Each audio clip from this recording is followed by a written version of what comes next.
YS Jaganmohan Reddy గారి శ్రీకాకుళం పర్యటన పైన కూటమి ప్రభుత్వం అడుగడుగున ఆటంకాలను సృష్టిస్తూ ప్రజాస్వామ్యానికి విరుద్ధంగా ప్రవర్తిస్తోంది. శ్రీకాకుళం జిల్లా పర్యటనకు ఇచ్చేసే జగన్మోహన్ రెడ్డి గారి కాన్వాయ్ని 8 వాహనాలకే పరిమితం చేయాలని, అదేవిధంగా ఆయన కలవడానికి వచ్చేటువంటి ప్రజలను, నాయకులను అడ్డంకులు సృష్టిస్తూ బారికేడ్లను ఏర్పాటు చేస్తూ ఎక్కడికక్కడ అడ్డుకోవాలని చూడడం అనేది పూర్తిగా ప్రజాస్వామ్యానికి విరుద్ధమైనటువంటి చర్య.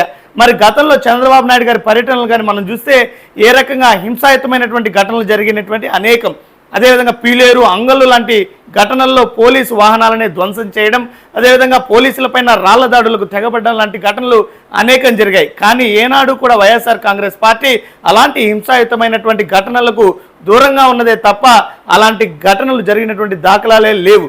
ప్రజాస్వామ్యబద్ధంగా ఒక రాజకీయ పార్టీకి ప్రజలను కలవడం, అదేవిధంగా ప్రజా సమస్యలపైన శాంతియుతమైనటువంటి నిరసన చేయడం అన్నది రాజ్యాంగం కల్పించినటువంటి హక్కు.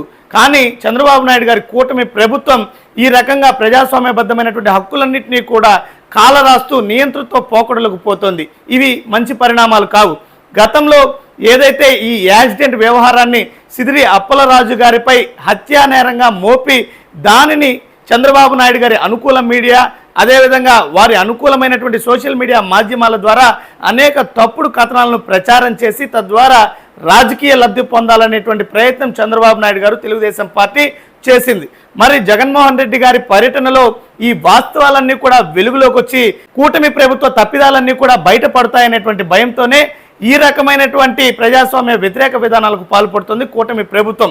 ఇకనైనా ఇలాంటి నియంతృత్వ పోకడలకి, ప్రజాస్వామ్య వ్యతిరేక విధానాలకి స్వస్తి పలకాలని కూటమి ప్రభుత్వాన్ని హెచ్చరిస్తున్నాం.